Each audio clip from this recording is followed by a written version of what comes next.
Poderia um único homem, armado apenas com sua inteligência e um apetite insaciável pela vida, dobrar a Europa do século XVIII à sua vontade? Nos arquivos empoeirados da Inquisição de Veneza, um documento esquecido acusa o jovem abade Giacomo Casanova de praticar magia negra, datado de apenas 48 horas antes de sua inexplicável partida do seminário. E mais intrigante ainda, porque um mapa detalhado dos canais secretos de Veneza, desenhado com sua caligrafia inconfundível, apareceu nas mãos do Serviço de Inteligência francês um ano inteiro antes de seu recrutamento formal. A história de Casanova não começa com um romance, mas com o tilintar do ouro roubado e o sussurro da traição. Veneza, a serpente de água, foi seu primeiro palco e sua primeira jaula. A cidade era um labirinto de máscaras e espelhos, onde cada beco escuro prometia prazer ou uma punhalada nas costas. Ele aprendeu suas regras antes mesmo de aprender a amar, compreendendo que o poder não estava nos palácios dos doges, mas nos segredos trocados em gôndolas sob a pálida luz da lua. O jovem Giacomo, com a batina ainda mal ajustada aos ombros, descobriu que a fé dos homens era uma moeda muito mais valiosa do que a piedade divina. Ele não vendia milagres, mas a tentadora ilusão deles. A sua primeira grande performance foi a transformação de si mesmo. Ele descartou a sotaina como uma serpente troca de pele, adotando a espada, os dados e o baralho de cartas como seus novos instrumentos de liturgia. Os cassinos clandestinos de Veneza se tornaram suas catedrais, e os rostos ansiosos dos jogadores seu coro. Ele não era apenas um jogador, era um maestro do acaso, um psicólogo que lia a ganância, o medo e a esperança nos olhos de seus oponentes. Ele não precisava trapacear com as cartas, pois já havia trapaceado com a alma de seus adversários. Reis da Europa brincavam com soldados de chumbo no mapa do mundo, enquanto Casanova brincava com os reis, usando apenas um baralho de cartas e um sorriso.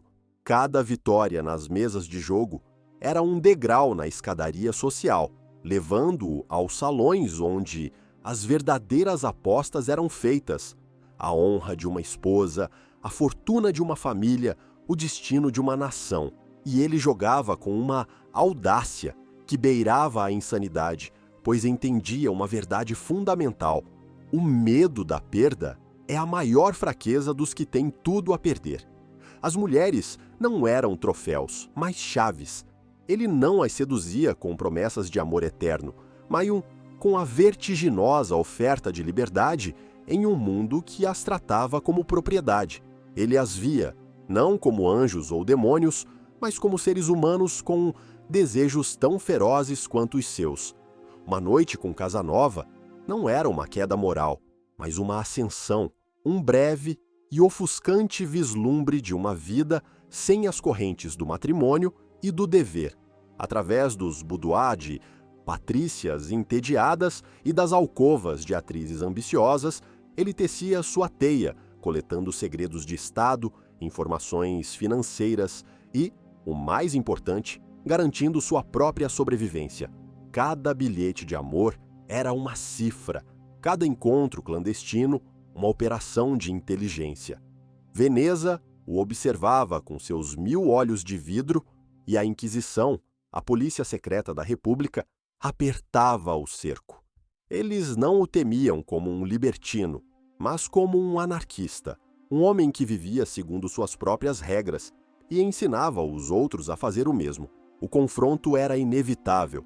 A acusação oficial era um mosaico de heresias, posse de livros proibidos, prática de cabala, difamação da santa religião. Mas a verdadeira ofensa, não escrita, era a sua audácia, era o crime de ser incontrolável. Numa madrugada de julho de 1755, os guardas da Inquisição arrombaram sua porta. Não houve julgamento, apenas uma sentença silenciosa. ele foi levado através da Ponte dos Suspiros para a prisão mais infame da Europa, os Piombi, os telhados de chumbo do Palácio Ducal, uma fortaleza de onde ninguém jamais escapara. Enquanto as pesadas portas de ferro se fechavam atrás dele, o som ecoou por toda a Veneza. Para a República, era o fim de um incômodo. Para Casanova, era apenas o começo de sua maior lenda. Ele não via muros, via um quebra-cabeça, não sentia desespero, sentia o fogo de um desafio. A questão não era se ele escaparia, mas como o transformaria, sua fuga, em uma obra de arte que humilharia seus captores e o tornaria imortal. A vida nos Piombi era um estudo sobre a desintegração da mente humana. O calor sufocante do verão, o frio congelante do inverno, a solidão esmagadora. Ele estava trancado sob telhas de chumbo que assavam os prisioneiros vivos. Mas enquanto outros sucumbiam à loucura, Casanova travava uma guerra de inteligência. Ele fez amizade com os ratos, que lhe serviam como mensageiros. Ele seduziu, através de cartas e da eloquência de sua voz que atravessava as paredes, a filha de um carcereiro, que lhe trazia livros e notícias do mundo exterior. Ele transformou um pedaço de ferro que encontrou no pátio em uma ferramenta rudimentar, um espigão que se tornou o instrumento de sua libertação. Durante meses, ele trabalhou em silêncio, calculando, planejando, esperando o momento perfeito. Ele não estava apenas cavando um buraco na parede. Estava esculpindo seu caminho de volta à história, provando que nenhuma prisão física poderia conter um espírito determinado a ser livre. O que você faria se tivesse o dom da persuasão dele? Construiria um império ou o desperdiçaria por uma noite de paixão? A primeira parte de sua vida foi uma aposta audaciosa contra o destino, jogada nos canais sombrios de Veneza. A sua escolha definiu o homem. E a sua? Será que um homem nasce aventureiro ou as circunstâncias o forçam a se tornar um? Conte-nos nos comentários se você acredita que ele era um gênio da sobrevivência ou um vilão por natureza. Sua opinião inicia a próxima jogada. A notícia de sua fuga dos Piombi espalhou-se pela Europa como um incêndio. Não era a história de um prisioneiro fugitivo, mas a saga de um herói que desafiara o poder da invencível República de Veneza e vencera. Ele chegou a Paris não como um exilado, mas como uma celebridade, uma lenda viva. A corte francesa, entediada com seus próprios rituais decadentes, acolheu-o como um espetáculo fascinante. Ele era o homem que havia o enganado à morte, o intelectual que podia debater filosofia com Voltaire e, na mesma noite, vencer os melhores espadachins da cidade em um duelo. Madame de Pompadour, a amante do rei Luís XV e a mulher mais poderosa da França, viu nele não apenas um entretenimento, mas uma ferramenta. A França precisava de dinheiro para financiar suas guerras, e a mente de Casanova, afiada nos cassinos de Veneza, era o recurso perfeito. Ele não propôs um novo imposto, mas algo muito mais engenhoso, uma loteria estatal. Um imposto voluntário sobre a esperança, uma obra-prima de psicologia financeira que canalizaria a ganância do povo diretamente para os cofres do rei. O sucesso da loteria foi estrondoso e o transformou de aventureiro em financista respeitado. Ele se moveu pelos corredores de Versalhes com a confiança de um príncipe, embora não tivesse uma gota de sangue nobre nas veias. Ele compreendia que a aristocracia europeia era um teatro e ele era o melhor ator em cena. Seu segredo não era o nascimento, mas a observação. Ele estudava as fraquezas dos poderosos, a vaidade de um duque, a ambição de um cardeal, a superstição de uma marquesa, e as explorava com a precisão de um cirurgião. O homem que vive de seus desejos não envelhece, apenas se torna mais experiente na arte da decepção. Enquanto os nobres franceses se preocupavam com a etiqueta e a genealogia, Casanova estava ocupado, tecendo uma rede de influência que se estendia dos ministérios do governo aos bancos de Amsterdã. Ele era um camaleão, capaz de se transformar no que quer que a situação exigisse. Um economista brilhante, um diplomata discreto, um especialista em ocultismo. E Paris, a capital do iluminismo, aplaudia cada uma de suas metamorfoses. Mas o brilho dos salões escondia um mundo de sombras. Cada capital europeia era um ninho de espiões, um campo de batalha invisível, onde as nações lutavam por informações. Casanova, com seu acesso irrestrito à alta sociedade e sua habilidade de extrair segredos, tornou-se um jogador valioso nesse grande jogo. Seus talentos não passaram despercebidos pelo serviço secreto francês. Ele foi enviado em missões delicadas para Dunkerque, para inspecionar a frota naval, e para a Holanda, para negociar empréstimos secretos. Ele se movia por um mundo de mensagens codificadas, encontros clandestinos e traições súbitas. A adrenalina da espionagem era ainda mais viciante do que a do jogo, pois as apostas eram muito mais altas. Um erro não significava a perda de dinheiro, mas a perda da vida. Ele dançava no fio da navalha, servindo a França, enquanto enchia seus próprios bolsos, sempre um passo à frente de seus inimigos e de seus empregadores.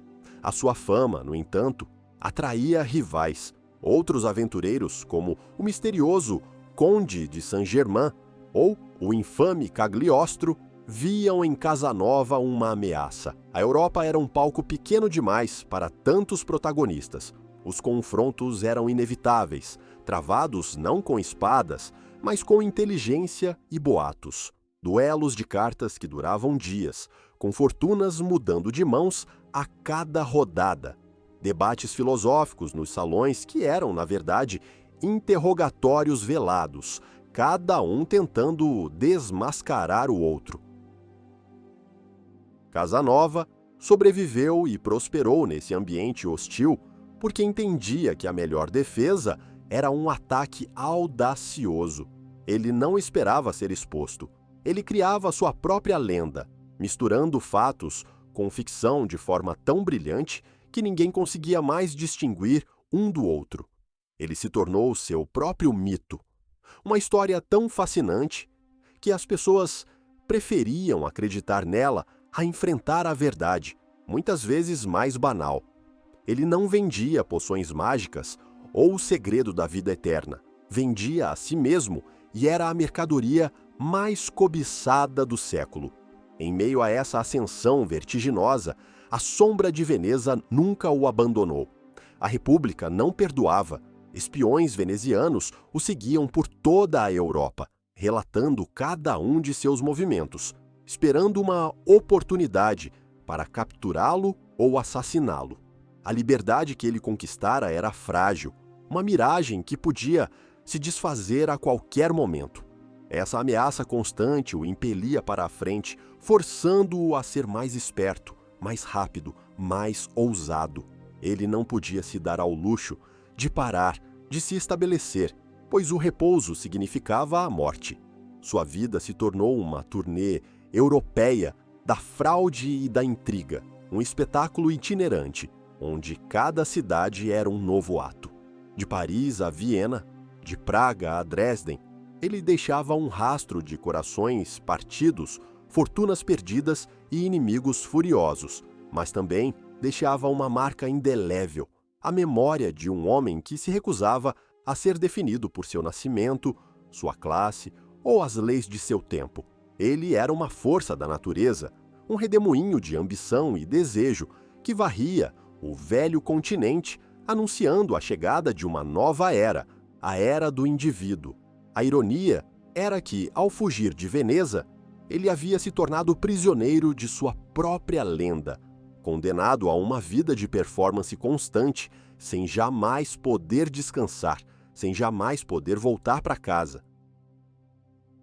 O regresso a Veneza era um desejo e uma maldição, uma obsessão que o levaria de volta ao coração da escuridão, direto para a armadilha que seus inimigos pacientemente preparavam.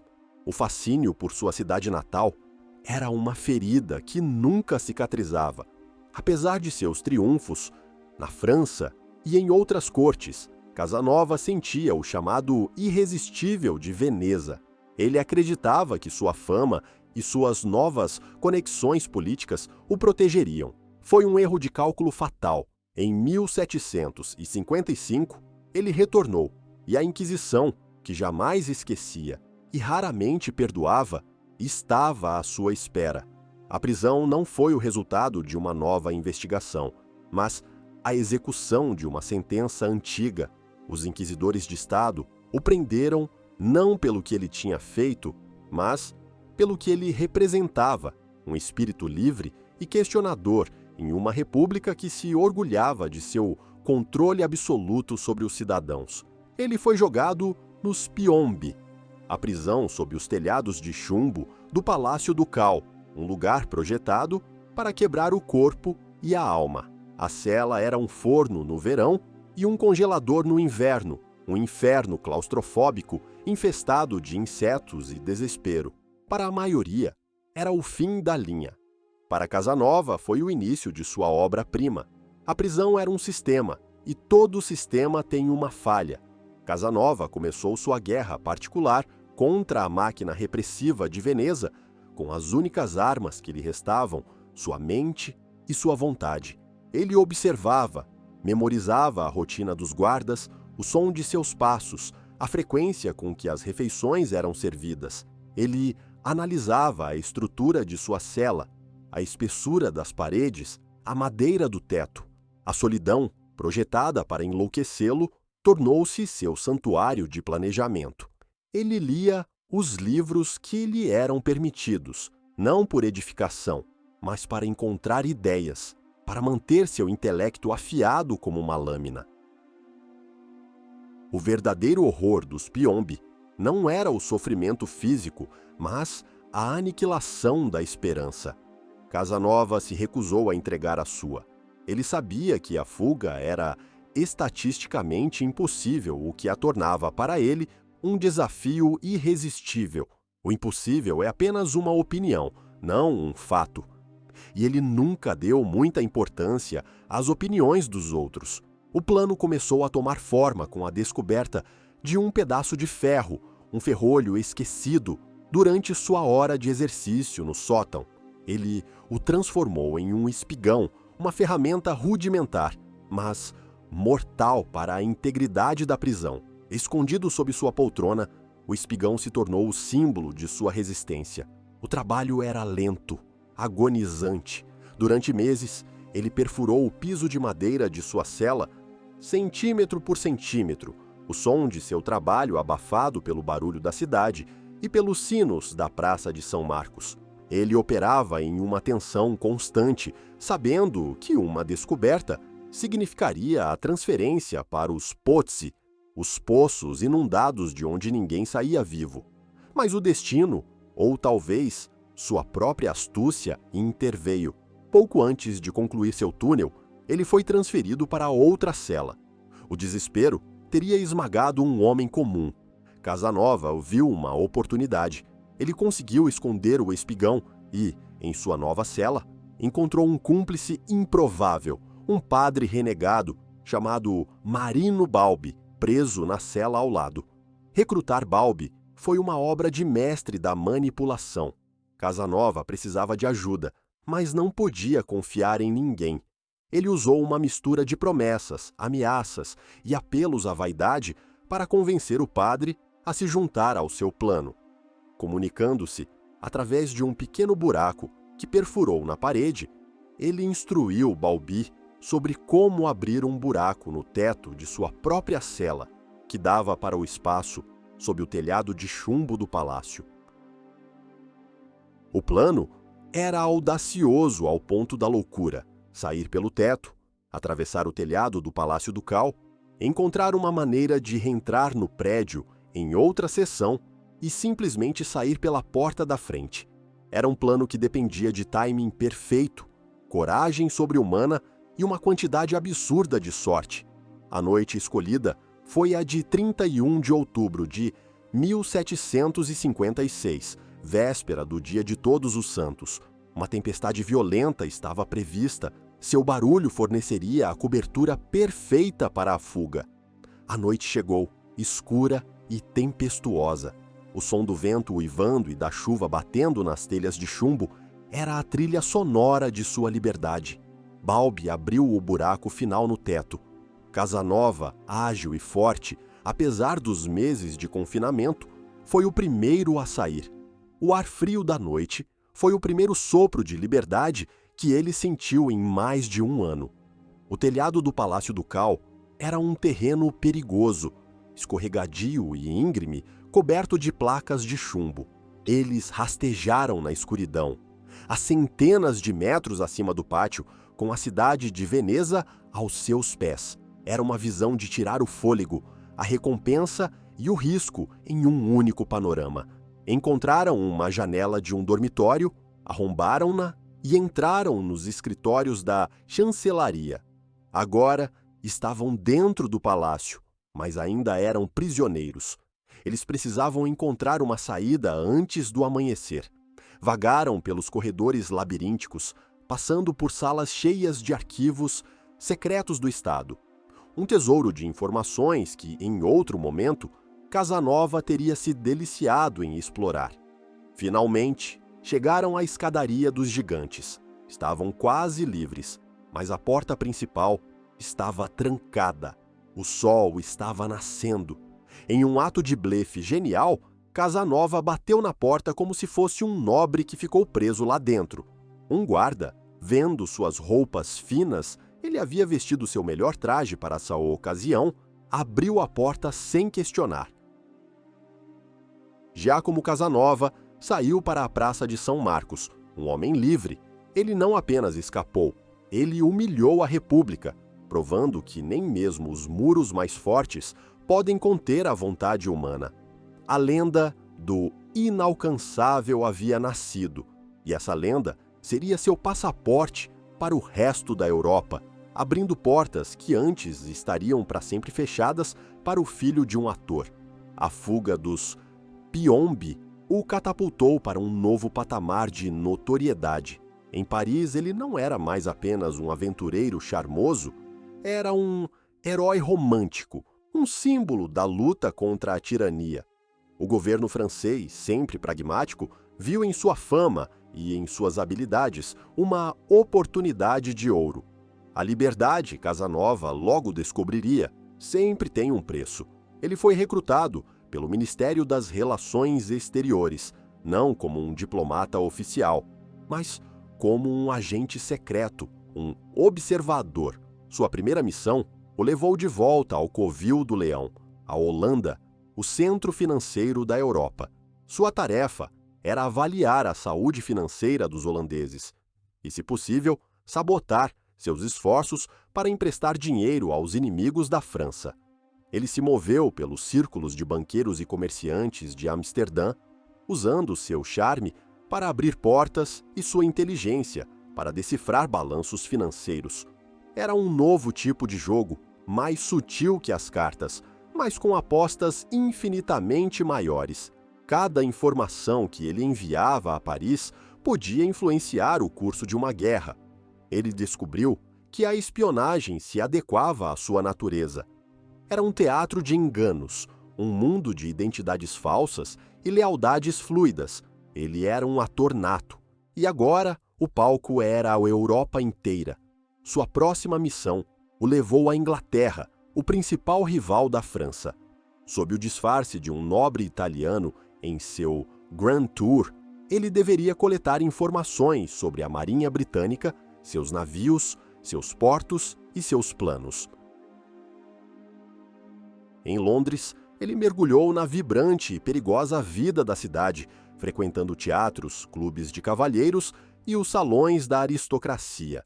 Ele seduziu a amante de um almirante, jogou cartas com oficiais da Marinha e usou sua rede de contatos para obter mapas e documentos. Mas a Inglaterra era diferente da França.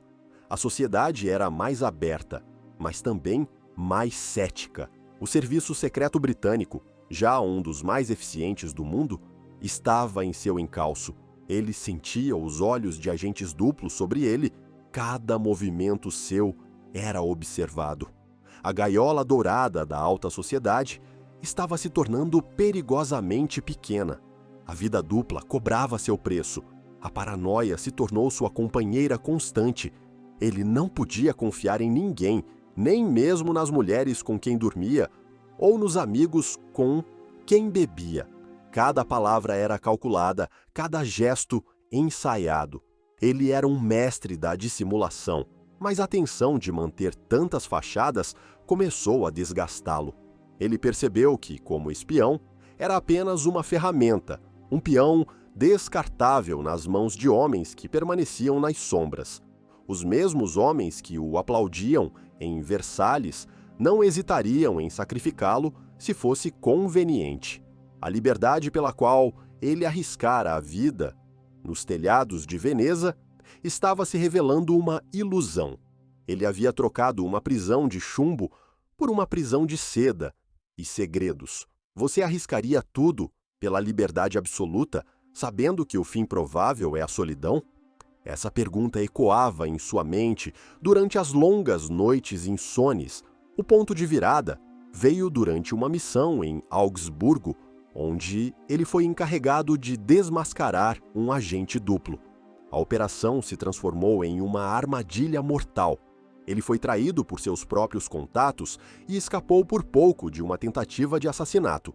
A experiência o deixou abalado e desiludido. Ele compreendeu que o grande jogo não tinha regras, nem honra. Era um negócio sujo, e ele estava se tornando cada vez mais sujo por participar dele. A imagem do herói romântico que ele tanto cultivara estava sendo corroída pelo cinismo do espião. Ele começou a ansiar por algo mais, um papel em que ele fosse o mestre, não o servo. Ele sonhava em encontrar um patrono poderoso, um monarca que reconhecesse seu gênio e lhe desse o poder e os recursos para realizar seus próprios projetos grandiosos. Foi essa busca que o levaria para o leste, para as vastas e geladas planícies do Império Russo, em direção a um encontro com a mulher mais formidável de seu tempo, a Czarina Catarina a Grande. Casanova acreditava que na Rússia ele finalmente encontraria um palco digno de seu talento. Ele deixou para trás o mundo da espionagem, convencido de que seu futuro estava na política e na reforma. A liberdade que ele buscava não era mais apenas pessoal. Ele queria moldar o destino de nações, mas ele estava prestes a descobrir que a Rússia não era a França.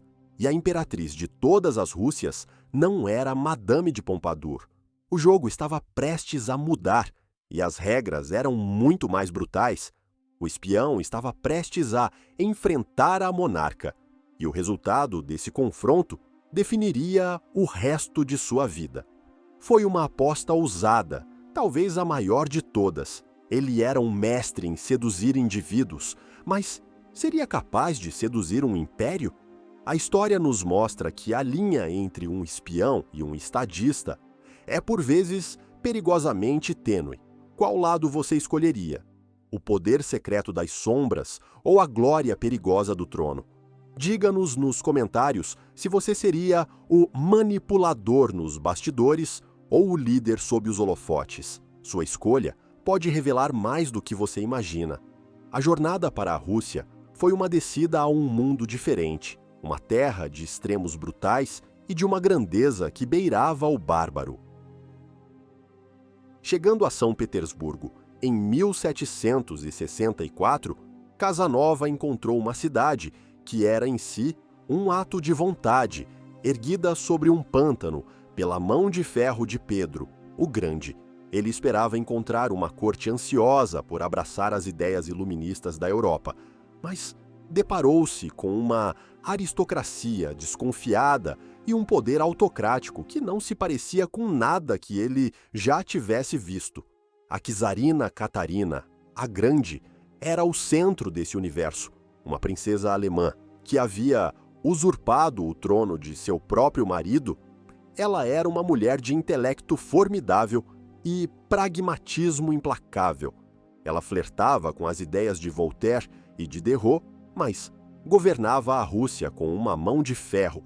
Casanova, o homem que conquistava todos com seu charme, estava prestes a encontrar seu par. Ele conseguiu uma audiência com a imperatriz. O encontro foi um duelo de intelectos.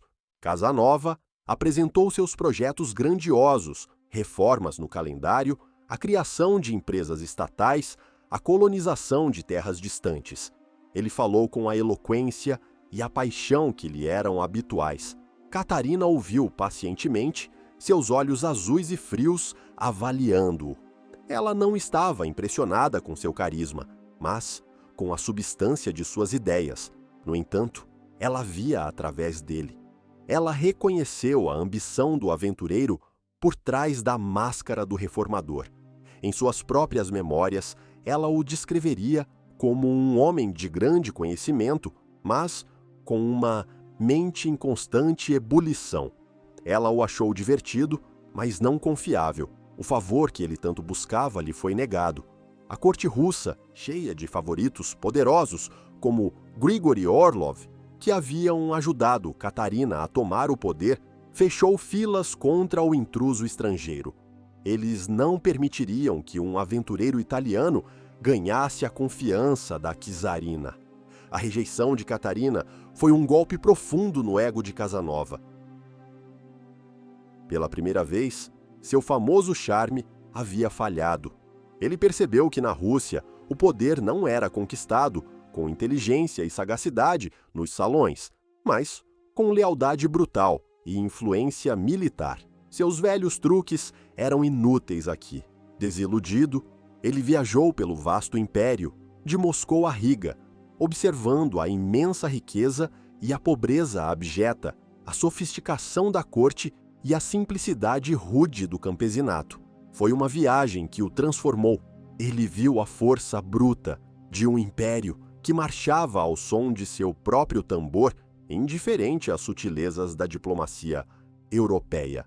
Ele entendeu que o iluminismo, que parecia tão triunfante em Paris, era apenas uma fina camada de verniz sobre uma realidade muito mais antiga e sombria. A Rússia não era um país a ser seduzido, era um gigante a ser temido. A vida é um duelo entre a inteligência e a força bruta, e nem sempre a inteligência vence. Sua estadia na Rússia terminou em fracasso. Ele não conseguiu um posto, nem a fortuna, nem o reconhecimento que buscava. Foi uma lição de humildade, uma que ele não estava preparado para aprender. Ele partiu da Rússia um homem diferente, mais cínico e consciente de seus próprios limites. A experiência o endureceu, mas também o deixou sem rumo. Se ele não conseguia conquistar a czarina mais esclarecida da Europa, que esperança lhe restava? Ele vagou pela Europa Oriental, chegando a Varsóvia, na Polônia, um reino em estado de caos político, um playground para as potências vizinhas, incluindo a Rússia de Catarina. Foi aqui, em meio à anarquia da nobreza polonesa, que o orgulho ferido de Casanova o levaria a cometer o maior erro de sua vida, um erro que o colocaria em um caminho sem volta, longe dos palácios e em direção à escuridão. A Polônia era um barril de pólvora, e Casanova, como sempre, foi atraído pela chama. Ele se envolveu na vibrante vida social de Varsóvia, mas sua reputação e sua arrogância o tornaram um alvo fácil. Um conflito por causa de uma atriz italiana, sua protegida, o colocou em rota de colisão com um dos homens mais poderosos e perigosos da Polônia, o conde Franciszek Ksawery Branicki, um magnata rico e influente, amigo íntimo do rei. A disputa, trivial em sua origem, rapidamente escalou para uma questão de honra. Insultos foram trocados e um desafio para um duelo foi feito. Para Casanova, recusar seria o fim de sua reputação. Aceitar era quase suicídio. Branicki era um duelista experiente e um homem que não hesitava em usar seu poder para esmagar seus inimigos. Mas Casanova nunca fora de recuar de um desafio. O palco estava montado para um confronto que selaria seu destino. A tentativa de conquistar uma filósofa no trono havia falhado. Agora, ele enfrentaria a realidade brutal do aço e da pólvora. O gelo russo havia congelado suas ambições. O fogo polonês estava prestes a consumir o que restava delas. A viagem para o sul, para a Espanha, foi uma fuga da fria realidade de suas ambições fracassadas no leste. Casanova, o camaleão, esperava encontrar no calor da Península Ibérica um novo palco, uma nova audiência para seus talentos.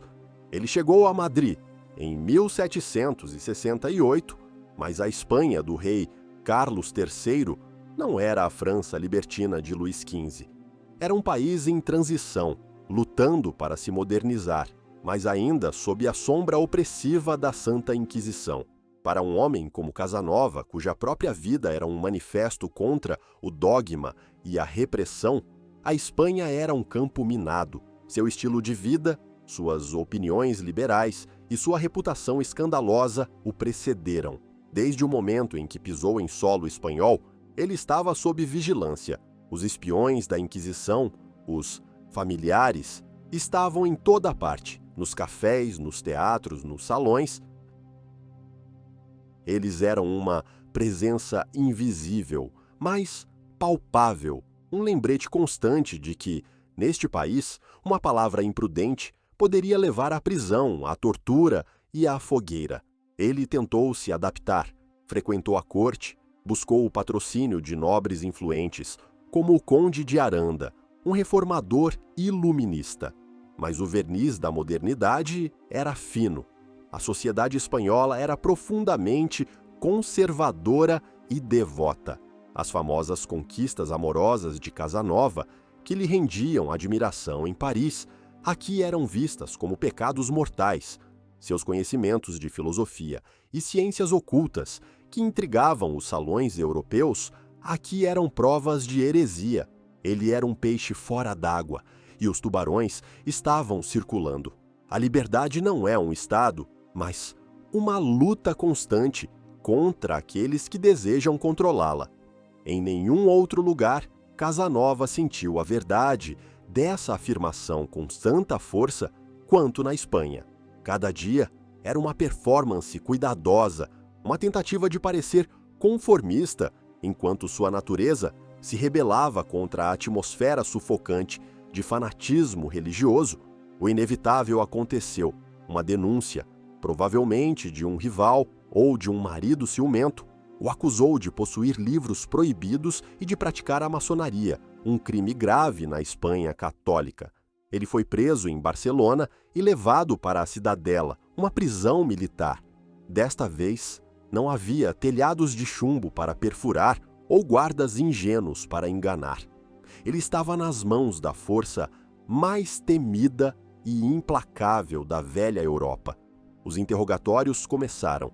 Não eram as conversas civilizadas dos tribunais franceses, mas confrontos brutais destinados a quebrar sua vontade.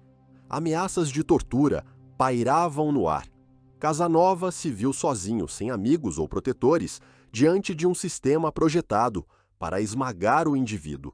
Ele teve que usar a única arma que a Inquisição não podia tirar dele, sua eloquência. Ele argumentou, persuadiu, blefou, usando seu profundo conhecimento de teologia e direito canônico para confundir seus interrogadores.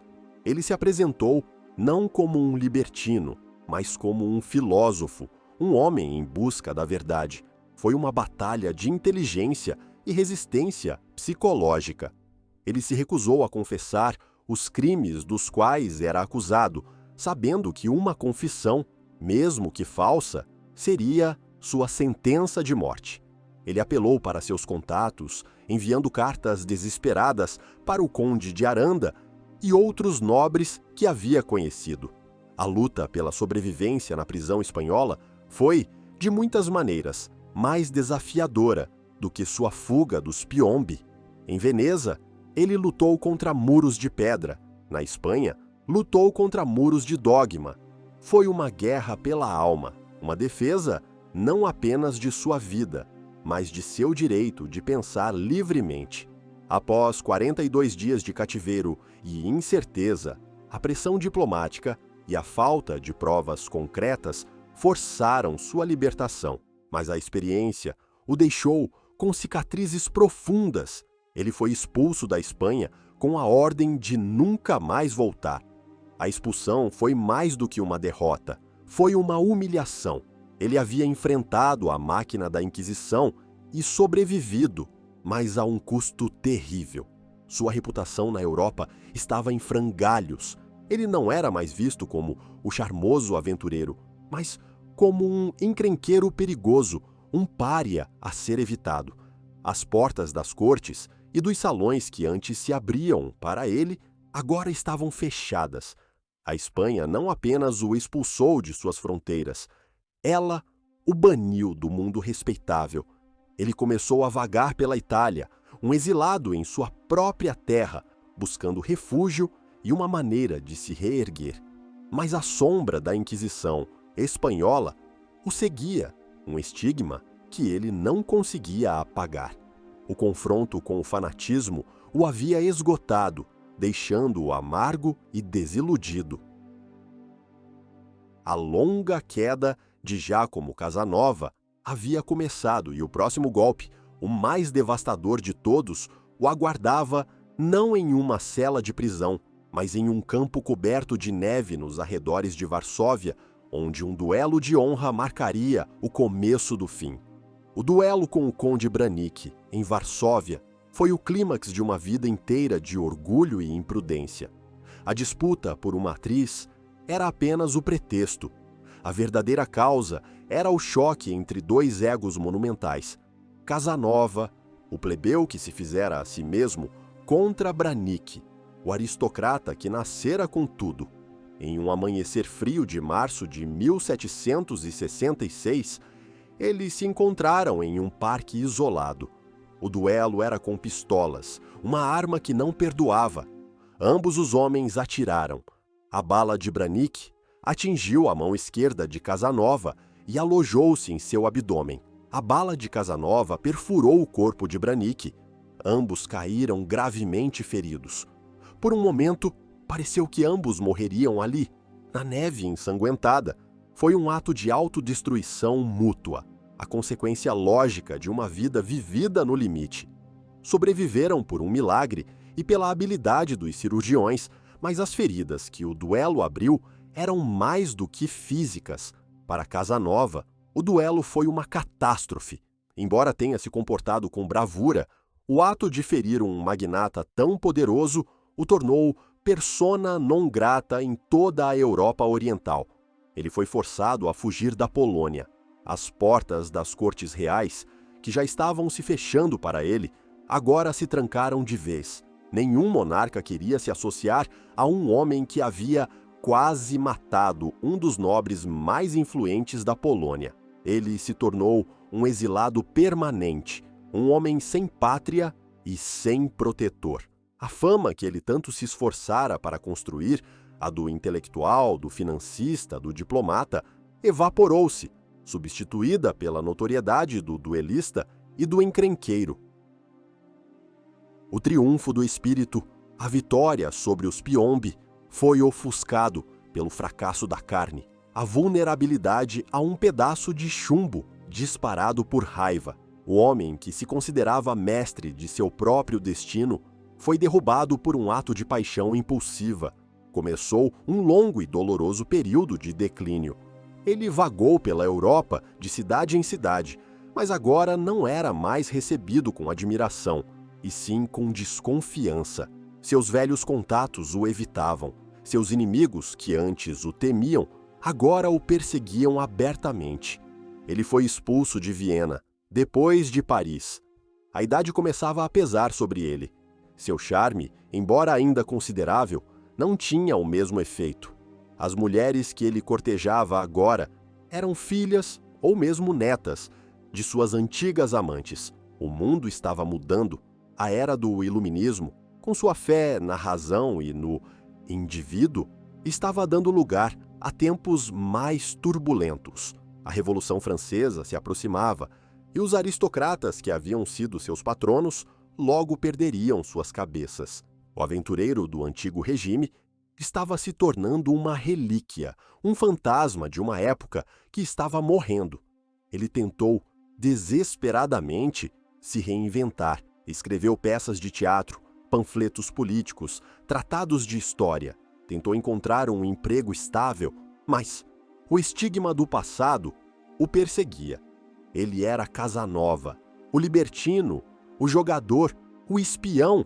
Ninguém o levava a sério como escritor ou pensador. Suas tentativas de recuperar sua antiga glória se transformaram em uma série de humilhações. Ele, que jantara com reis e debatera com Voltaire, agora era forçado a bajular burocratas de baixo escalão por uma licença de residência. Ele, que controlara fortunas, agora vivia de expedientes, de pequenas fraudes e da caridade de antigos conhecidos. A queda do Olimpo foi rápida e brutal.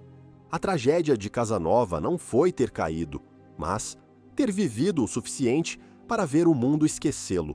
A solidão, que sempre fora uma ameaça distante, agora era sua realidade diária. O duelo com Branik foi mais do que um ponto de virada. Foi o momento em que a lenda de Casanova colidiu com a realidade. A lenda era invulnerável, mas o homem era feito de carne e osso. O ferimento em seu corpo foi um lembrete brutal de sua própria mortalidade. Ele havia construído sua vida como um castelo de cartas, e agora uma única rajada de vento o havia derrubado. O homem que viveu para o triunfo estava agora aprendendo a arte amarga da sobrevivência. A questão que paira sobre este momento de sua vida é sobre a natureza da honra. O que vale mais, defender a própria reputação, mesmo que isso signifique a ruína, ou engolir o orgulho para sobreviver? O código de honra que o levou ao duelo era uma relíquia de um mundo que estava desaparecendo. Ele escolheu a tradição em vez da autopreservação e pagou o preço. E você? O que é mais importante? A honra pessoal, mesmo que autodestrutiva, ou a adaptação pragmática para garantir o futuro? Deixe sua opinião nos comentários. Envelhecido, com a saúde debilitada e as finanças em ruínas, Giacomo Casanova se viu em uma situação desesperadora. A Europa que ele havia conquistado, com seu intelecto e audácia, agora lhe virava as costas. Ele precisava de uma última grande cartada, um último espetáculo para se manter à tona. Foi então que ele se voltou para o mundo do ocultismo e da alquimia. Não era um interesse novo. Ele sempre fora fascinado pelo esoterismo, pela cabala e pelos rituais secretos. Mas agora, o que antes era um passatempo intelectual tornou-se uma ferramenta de sobrevivência. Em uma era de transição, onde a ciência e a superstição ainda coexistiam, a crença no sobrenatural era um terreno fértil para a fraude. Casanova, o mestre psicólogo, sabia exatamente como explorar a credulidade e o desejo humano por milagres.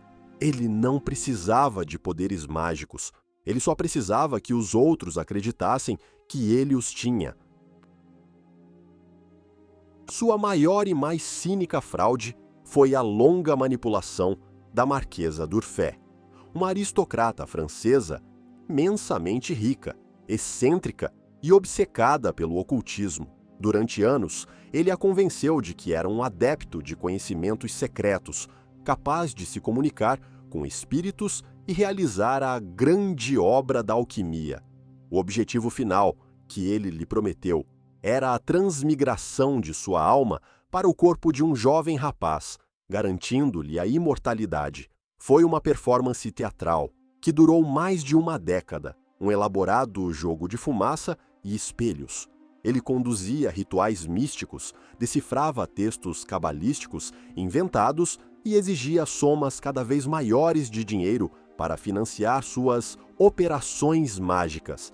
Era um engano genial em sua complexidade e cruel em sua execução. Ele estava explorando os medos mais profundos de uma mulher vulnerável, o medo da morte e do envelhecimento. A relação com a Marquesa d'Urfé revela um lado mais sombrio de Casanova. O charme havia se transformado em manipulação calculista, a sedução em exploração financeira. Ele justificava suas ações para si mesmo, talvez acreditando que estava apenas dando à Marquesa o que ela queria, uma fantasia, uma esperança, por mais falsa que fosse. Mas era uma dança perigosa no abismo da desonestidade. Ele se tornou prisioneiro de sua própria mentira, forçado a realizar performances cada vez mais bizarras para manter a ilusão. O alquimista da sorte estava, na verdade, tentando desesperadamente transformar o chumbo de sua própria decadência no ouro de sua sobrevivência. O grande mestre do engano estava no final, enganando principalmente a si mesmo, fingindo que ainda estava no controle, que ainda era o grande Casanova. Mas todas as ilusões, por mais bem construídas que sejam, eventualmente se desfazem. A paciência e o dinheiro da Marquesa d'Urfé começaram a se esgotar. A farsa tornou-se insustentável. A grande operação de regeneração terminou em um fiasco humilhante, e Casanova foi forçado a fugir, com a reputação ainda mais manchada. A história da Marquesa d'Urfé se espalhou, e ele foi marcado não apenas como um libertino, mas como um charlatão, um vigarista que se aproveitava de mulheres idosas e crédulas. Foi o ponto mais baixo de sua vida.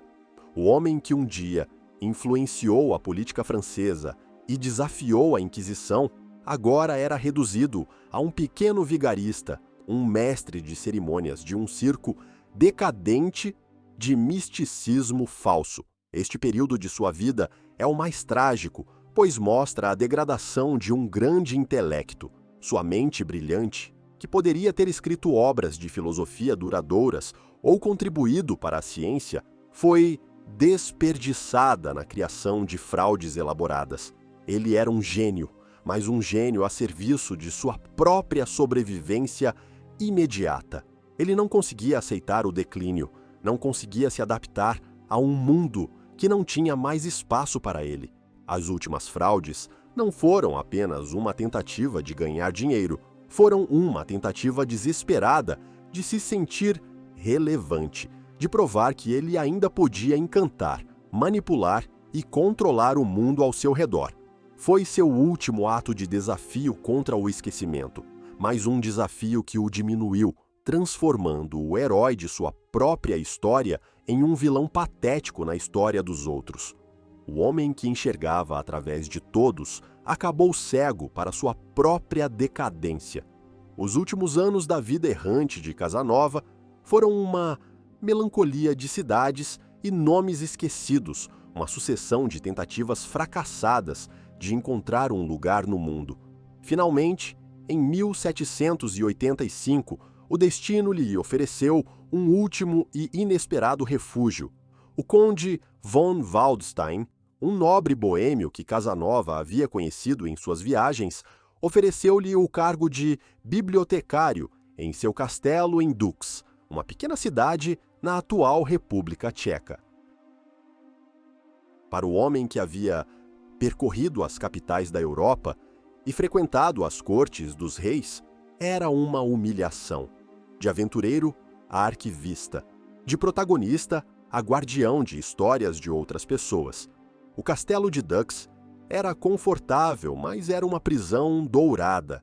O tédio provinciano, os empregados rudes que zombavam de seu sotaque e de suas roupas fora de moda, a solidão esmagadora. Tudo isso era um tormento diário para um homem de seu temperamento. Velho, doente e atormentado pela sensação de ter desperdiçado seu gênio, Casanova estava à beira do desespero. Ele, que vivera a vida mais extraordinária de seu século, estava condenado a morrer no esquecimento. Foi então, em meio à poeira e ao silêncio da biblioteca de Duxa, que ele embarcou em sua última e maior aventura. Ele pegou de uma pena e começou a escrever. A princípio, era para ser um consolo, uma forma de passar o tempo, mas logo se tornou uma obsessão, uma batalha furiosa contra o tempo e o esquecimento. Ele decidiu escrever a história de sua vida. Não uma confissão ou um pedido de desculpas, mas um testemunho. Ele convocaria os fantasmas de seu passado, as mulheres que amou, os homens que enganou, os inimigos que derrotou, e os faria viver novamente no papel. A pena se tornou sua espada e a memória, seu campo de batalha. O processo de escrita foi tortuoso. Reviver as glórias do passado só tornava o presente em Dux mais insuportável. Ele escrevia com uma energia febril, ditando por horas a fio, sua voz ecoando na biblioteca vazia. Ele reviveu a emoção da fuga dos Piombi, o brilho dos salões de Versalhes, o terror da Inquisição espanhola. Ele não poupou detalhes, descrevendo suas conquistas sexuais com uma franqueza chocante para a época, e seus esquemas e fraudes com uma honestidade desarmante. A história da minha vida não era apenas uma autobiografia, era um ato de autocriação. Ele estava esculpindo sua própria lenda, polindo as vitórias, justificando as derrotas, garantindo que a versão que sobreviveria seria a sua. Ele era o herói de seu próprio épico, um Ulisses moderno, vagando não pelos mares, mas pelas complexidades da sociedade europeia. Nesses últimos anos, o velho aventureiro encontrou uma nova vocação. O homem de ação se tornou um homem de letras. Ele percebeu que a imortalidade que tanto buscara não viria da riqueza, do poder ou da conquista, mas das palavras. Um império pode ruir, uma fortuna pode ser perdida, mas uma boa história é para sempre. Ele travou uma guerra contra sua própria mortalidade, página por página. A biblioteca, que a princípio parecera uma prisão, tornou-se seu universo. Ali ele era jovem, poderoso e livre novamente. O ato de escrever era uma forma de ressurreição. Ele não estava apenas registrando sua vida, estava a revivendo e, ao fazê-lo, dando-lhe um significado que talvez não tivesse tido na época. Foi seu último e mais importante ato heróico. Não uma fuga de uma prisão de pedra, mas uma fuga do abismo do esquecimento. Giacomo Casanova morreu em 4 de junho de 1798, um homem solitário em um castelo remoto, longe do mundo vibrante que ele um dia dominara. Sua morte mal foi notada. A Revolução Francesa havia varrido o mundo que ele conhecia, e Napoleão Bonaparte estava redesenhando o mapa da Europa. O nome Casanova parecia destinado a se tornar uma nota de rodapé esquecida na história. Mas ele deixou para trás um testamento, 12 volumes de manuscritos, uma torrente de mais de 3.500 páginas. Ele deixou para trás sua arma final na guerra contra o esquecimento. A batalha no castelo de Dux havia terminado, mas a lenda estava apenas começando a nascer, esperando o momento certo para explodir no mundo e garantir que seu nome, para o bem ou para o mal, jamais fosse esquecido. Giacomo Casanova morreu, mas seu fantasma, cuidadosamente construído em 12 volumes de memórias, estava prestes a conquistar o mundo de uma forma que o homem de carne e osso nunca conseguiu. Após sua morte, o manuscrito colossal da História da Minha Vida ficou por décadas nas mãos da família de seu último patrono, considerado demasiado escandaloso para ser publicado. Foi apenas em 1822 que uma versão editada e censurada começou a ser lançada, e o efeito foi imediato e explosivo. O mundo do século XIX, preso na moralidade vitoriana, ficou chocado e fascinado por este vislumbre de um passado mais livre e audacioso. O nome Casanova rapidamente se tornou um sinônimo de sedutor, um rótulo que era tanto uma admiração quanto uma condenação. A lenda havia nascido, mas era uma lenda simplificada, uma caricatura do homem complexo que a havia criado. O que o mundo leu não foi apenas uma autobiografia, mas o maior romance de aventura do século XVIII, escrito por seu próprio protagonista. Casanova, o escritor, foi talvez sua persona mais brilhante. Ele entendeu que a memória não é um registro fiel, mas uma tela na qual pintamos nossa própria imagem. Ele misturou fatos com ficção, exagerou triunfos, minimizou fracassos e se apresentou como o herói de cada cena. Ele não estava mentindo, estava criando arte a partir da matéria-prima de sua vida. Ele foi o arquiteto de seu próprio mito, construindo-o com tanto cuidado e detalhe que se tornou mais real do que a própria realidade. Ele sabia que a posteridade não se lembra dos fatos, mas das grandes histórias, e a sua era a maior de todas. O sedutor não era o homem que dormia com 1000 mulheres, mas o escritor que fazia o mundo se apaixonar por sua história. Com o tempo, o mito de Casanova ofuscou completamente o homem. Esqueceram-se do intelectual que debatia com Voltaire, do financista que criou a loteria francesa, do espião que serviu a reis, do prisioneiro que realizou a fuga mais espetacular de sua época. Ele foi reduzido a uma única dimensão: o amante. Seu nome tornou-se um adjetivo, Casanova, para descrever um tipo de homem, geralmente de forma pejorativa. A ironia suprema é que um homem que valorizava sua liberdade e individualidade acima de tudo foi transformado em um estereótipo.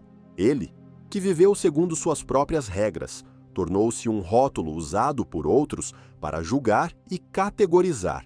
O triunfo póstumo foi também sua maior derrota. No entanto, a lenda perdura, porque Casanova é um espelho.